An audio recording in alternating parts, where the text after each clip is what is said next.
On behalf of the President and the NPIC team, it is my honor and privilege to extend a warm welcome to each and every one of you to the 52nd General Conference of the Nagaland Police Service Association here at the offices next to Mogulim.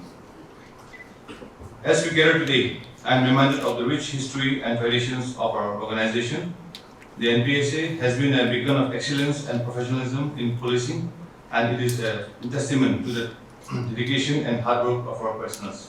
It is with immense honor and privilege that I extend a warm welcome to each one of you to the 52nd General Conference of the Nagaland Police Service Association. This conference holds great significance for the NPSA as it provides us with a platform to discuss achievements, challenges, and the way forward for our association and the Nagaland Police as a whole. On behalf of the Nagaland Police Service Association, I would like to express our deepest gratitude to Sir Ripin Sharma, IPS, DGP Nagaland, and Sir Joseph Nassau, IPS, IGP Administration, for taking time to be with us today. This conference has been made possible due to the approval and support of the DGP Nagaland, and for that, we extend our heartfelt thanks once again. With the ITH now, a lot of ITs have been included, but the remaining part still remains the same. So, what I'm trying to say is that update ourselves, but with the new laws, but don't forget the procedures. The procedures will, if you don't follow the procedures, even if your case writing, your charge sheet is proper, we will fail. Earlier, it was armed police centric, so a lot of emphasis was given to the armed police, but now with the change of time, we have to give more emphasis to the civil police. In the NFP's armed police, all systems are there. We just have to follow it. There is nothing new to be done, hardly anything new to be done. And in the armed police, there are traditions. Please follow the traditions. Please maintain the traditions. Because in the armed battalions, traditions will keep the armed police alive. Once we stop following the traditions, then we'll see that the battalion goes for will face a downfall. Talking about armed police, I will just share one thing. The color flag of Nagaland Police. Few officers will be aware, but I don't know how many are aware.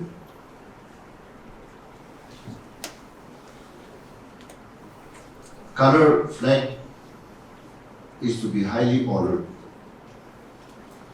When it is to be taken to one place, now earlier it used to be kept in the First Navy quarter.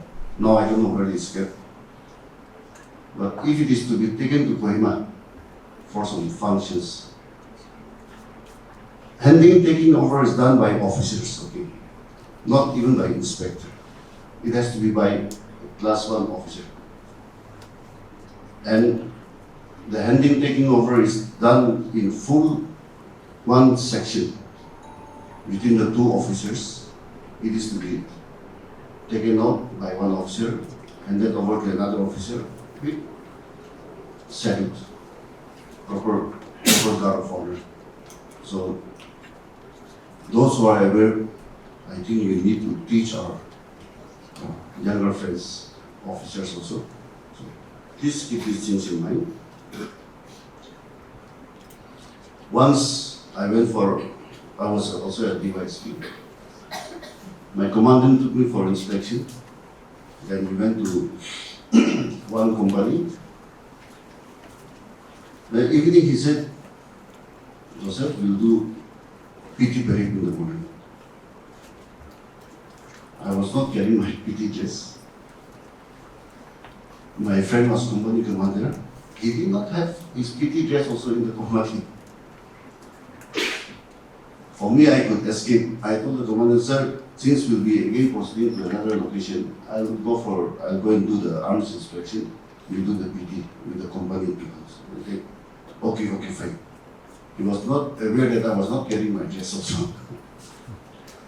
But these are things that we need to learn. And those days, when commandants go for inspection, they'll take the adjutant, quartermaster, RMO, armorer. And the armorer will do everybody will do their own inspections. And whatever small things are possible, the armorer and the RMO, they take care of it, and then we come back. So, I don't know whether the commandants are following this or not. If not, please carry on with these old traditions. And it's not only the inspections, but in the battalion. When I was in the battalion also as a junior SP, every morning after the roll call, the adjutant divides the area for the company headquarters base officers, and then we go around the camp, do our own works, and then family line inspection is carried out time to time.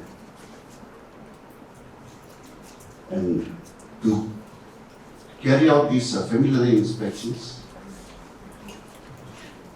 you just have to go around and then tell them that do this, do that. That is all. You don't need resources for it.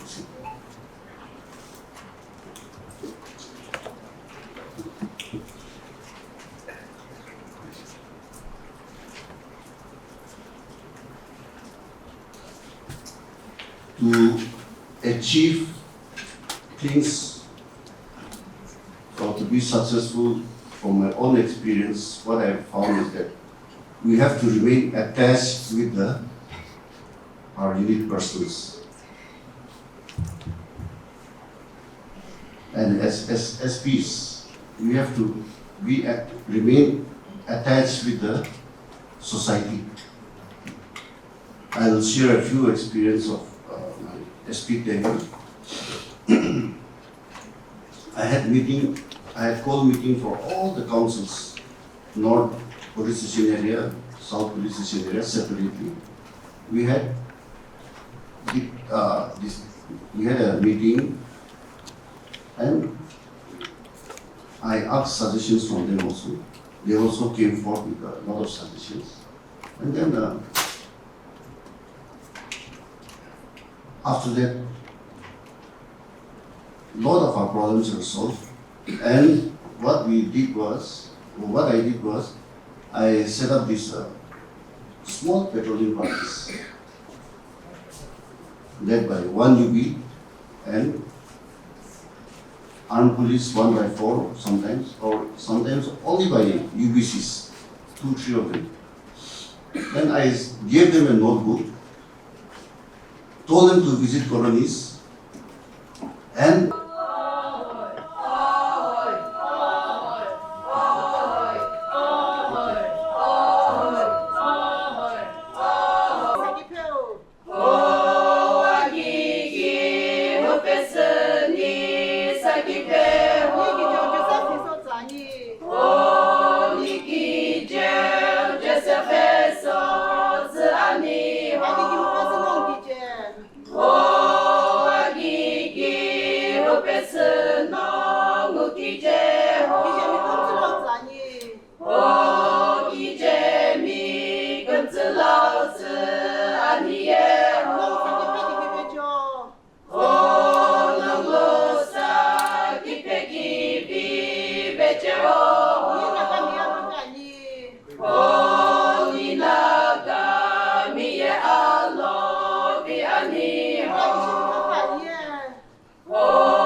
all the office bearers, the current group, and all the people who have been members of the NPS association in the past, the current members, and I'm told maybe there is going to be a handing over to the next generation, so whoever becomes the next group of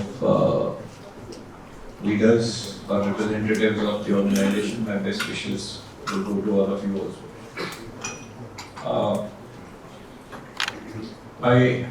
I have always maintained that the NPS, the Nagaland Police Service, is the backbone of Nagaland Police.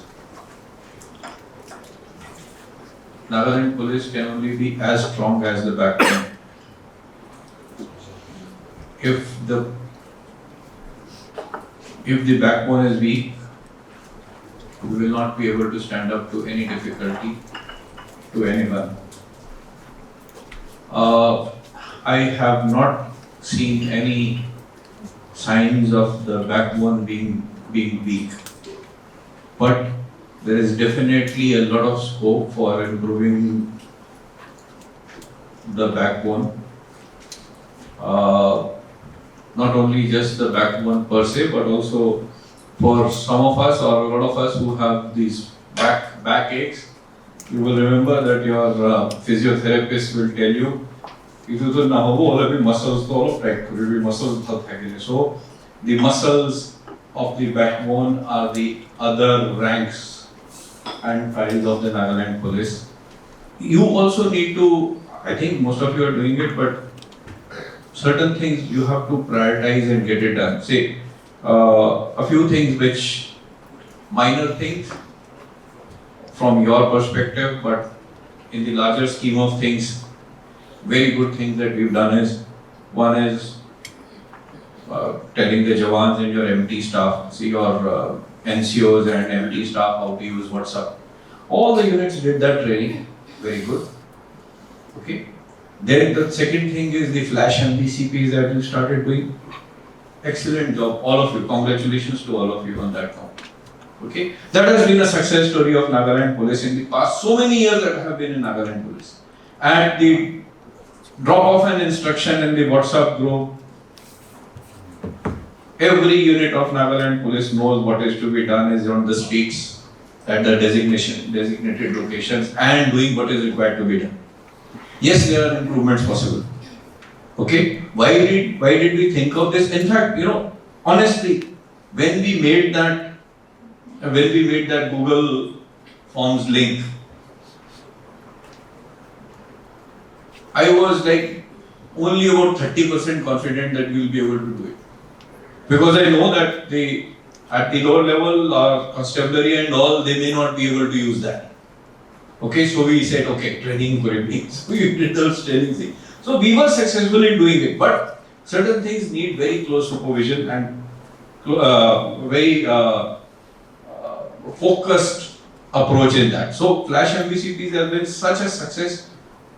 Can you imagine? In about 3 hours of flash MVCPs, whenever it takes place in a day, Nagaland Police ends up checking about 3,000 vehicles in 3 hours. In your normal routine patrolling, all NAP commandants, IR commandants and DEFs, they don't check more than 50 to 100 vehicles a day. Just see the difference that it makes. 100 vehicles per day, 3,000 vehicles in about 3 hours. Look at the confidence it brings to the public, and we are not taking, say, extra work. It is within that 8-hour shift that you are doing that work. Okay, so we are giving a relief to our Jawans are doing it. Now, as I said, there is also room for improvement in these flash MVCPs. I would ideally want that all company commanders, all platoon commanders, all company commanders should be on the field. If possible, the commandants and the SPs, SDPOs, OCs should visit 1 or 2 of these MVCPs during that day. I'm not saying you visit all your flash MVCPs. One in a day, you will see the difference. It just brings you together. Joseph has been telling me, he said, Amakhan to LRP kore Abhishek. Correct? Well, honestly, if any one of you or some of you have done LRPs in the last 1 year? Please raise your hand. I think whoever has done it needs a clap from all of us. If there is anyone, please raise your hand. Okay. These are small things. You go with your team. As Joseph said, I used to do it when I was in parents. So Joseph said, "Jao, advance party protect you. Tate jai na bhat banao. You party LRP ko na jao tate bhat." The entire team goes. It shows your presence. It shows the camaraderie. You also sometimes it is important for all of us to go through the grind, the difficulty to know that what are the difficulties the others face. How difficult or how easy it is to go on an LRP or an 8-hour patrol or a 6-hour patrol. So I think these are small things that we should do. I thought that IPS officer of the association will be here today, but none of them is here. No representative is there, although Joseph and me will probably go and convey to them. Last IPS Officers Association, they have a new team. I have told ADGLO, Sandeep is the president of the IPS Officers Association. I have told them also, and I think I have requested Nibu also once. Or if I have not, then I am making this suggestion to all of you. The NPSA and the IPS Association of Nagaland chapter, I think they should work together in coordination. Is that earlier the vehicles were attached to individual officers. Okay. Last year we've dispensed away with that thing, and we said that officers will, the vehicles will be given to the units. Now, there is no perfect solution for all this. Okay. I think 2015-16 vehicles to be attached to individual officers when I was ADG LO. I think that order was issued when I was ADG LO. Now, 8-9 years down the line, we have changed that order saying that units ke vehicle let the unit commander decide where the vehicle has to be given. There is no perfect solution. Okay. One of the factors which used to happen was this retirement syndrome, the retirement vehicle syndrome. You attach a vehicle to an officer permanently, 5 saal, 6 saal cholavo, they transfer korele, he will not go, he will not give the vehicle back. Na ame cholaiche, ame kharcha kore thake, nijer pocket pora maintain kore thake. How to overcome this problem? They say, okay, unit ke didi unit pora kharcha korego. He will at the end of his tenure in service, when he is retiring, he will not say that it is the Mela. Okay. So there were other factors also. Like again, I will not take names, but there was some officers whose POL bills were exorbitant. Exorbitant. Now we will not take names, we will not quote figures, but exorbitant.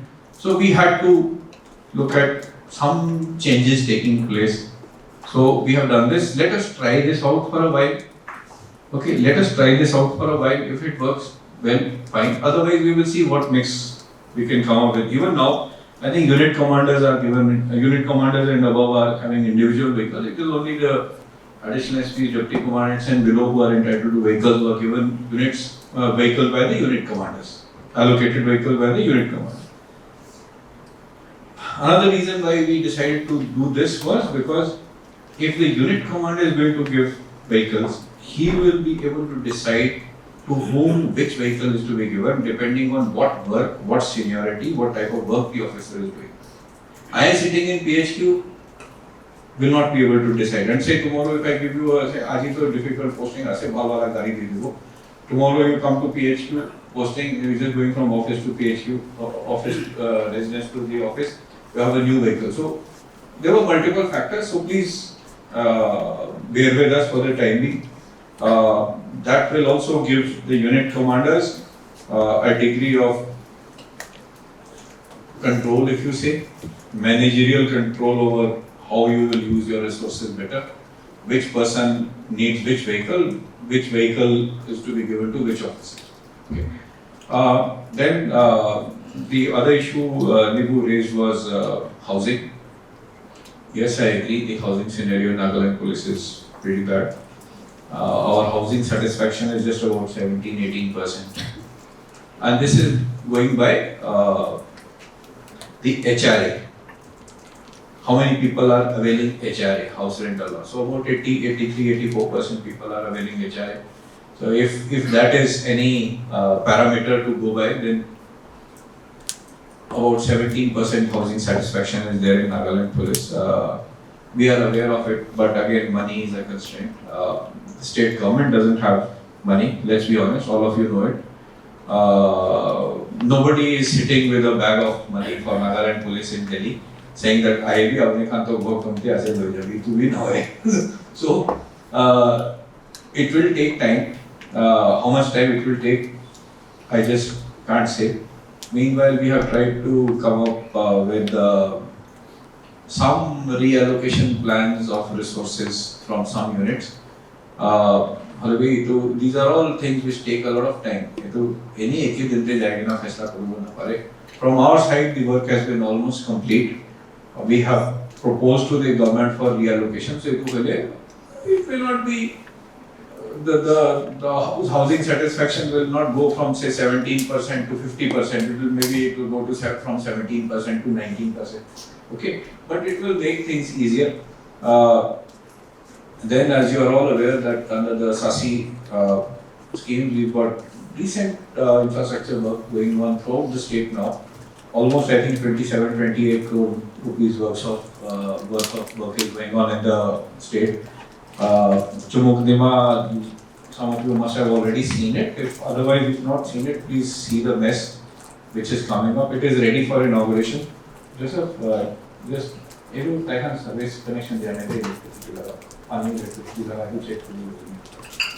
So there are say 24 rooms here in addition to the suites and the VIP LXC there. So you come up with very good accommodation in Chumukdima for senior officers, DYSPs and above. For inspector, even inspector, we can allow 24 rooms is enough. I think depending on what everybody else recommends or decides, I think we could even allow inspectors to use these rooms because they are also gazetted officers. For sub-inspectors and all, we've got another facility coming up near the principal PTS residence. Principal PTS, not SP Borders residence, near SP Borders residence. There also we have almost capacity for say 50 odd officers to stay. Okay, sub-inspectors and below 60 odd officers can put up at one time. So our NGO to be ready and prepared for the changes that will come from below. It will start happening from below. Okay. An educated person necessarily does not mean an indisciplined person. Okay, a word of caution. An educated person does not necessarily mean an indisciplined person, because if that was the case, we would all be indisciplined. We are not. Okay, so but a literate, educated person will bring his own ideas, things to the table, I think, which should be good for Nagaland Police. Probably one last thing I would like to, two things. One is this NCs. Two aspects on the NCs. One is I would ideally want that we should have some system of recognition of their seniority of the NCs. Okay, so like we have in the GD we have Naik, Naik, all that. So maybe we can give them some PT or something. Please consider this. I think it will be good. Someone who's coming in, putting in his service, putting in the hard years for all of us. If he retires without anything on his shoulder, doesn't probably look nice. They will all feel good. So this is one thing that consider all this. I had set up a committee. The committee said that NCs are not to be given ranks. So I don't agree with that. A rank does not necessarily sort of one PT for a constant for an NC does not mean that he's equivalent to a last night. Okay, we can if for a last night it is like this white, we can make it round or something, we can come up with some formula. It's just a method of recognizing people who have been working hard and being in service. The second is we are facing a shortage of drivers in the department. And we have a system of remustering from, say, NCs to constables. I think about 4 months back, we had sent a communication to all unit commanders, all units, that all your NCs who have a driving license and who can drive, if they want to get converted, remustered into constables, please take their willingness and send their name. After you're sending their names also, we will conduct a test. Okay, but they are not being remustered as empty staff. They are being remustered as constables for the purpose of driving. Okay, so please explain this to them properly. Another issue which came up connected to this was NC ase tai GT te jare tai training global lagibo na nai. Yes, we will come up with a bridged course of say 3 months, 4 months and say medical parameters. But some of the NCs had this fear, this apprehension that tate medical te jare amakhan qualify na korle amakhan ke kalai dibo. We will be terminated from service. Okay, please explain to all of them they will not be terminated from service if they don't qualify the see, for example, someone has a blue-green color blindness. As NC he can do, but as a constable he will not be able to do that. So in case he will be, in that case he will revert to the NC. He will not get that constable. Okay, so there is, I am saying this because there is this misapprehension among some people that they will not be terminated, they will revert back to the NC status if they are not found medically fit or they are not able to complete that basic training. This particular thing about NCs to constables and using them as drivers, we had to think about this because we have a shortage of drivers. So it is to fill up our gap of drivers and also to sort of give the an opportunity to the NCs to become constables. So it is a win-win situation for all of us. Okay, so please explain to them. And another thing, I'm not sure how the NC's recruitment will take place whenever it does. But currently we are having an excess of NCs. Overall, in the department we are having an excess of NCs. Okay, by remustering some of these NCs who can drive to constables, we will bring down this excess to the sanction strength or below that, so that we can have recruitment of fresh people. That is necessary because our NCs are mostly untrained. Say someone is a cook, like cooking na jane, cook naam para bholte hoye. So when we start taking the fresh one, we can take them those who are better qualified and trained. Okay, so it will also help. So if there are any NCs in your units who have a driving license and who can drive, if you want to do a small test at your own level, you do it, but please recommend their names, don't hold back their names, send it to the PHU. We will also do our own test. So this is another thing I wanted to clarify on this.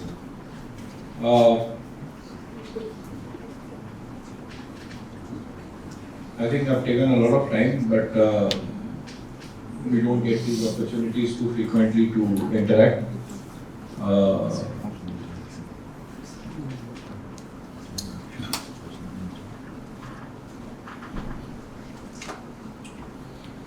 Let me just think if there's anything else that I want to.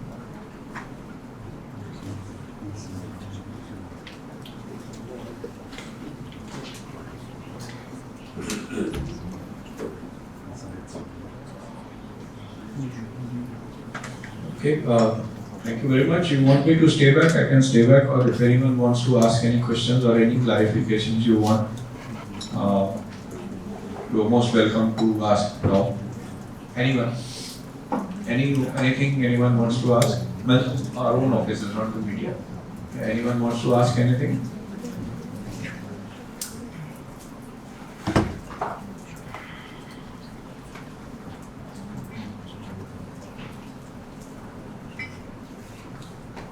So thank you very much. Have a nice meeting and wish you all the best for the future. Thank you.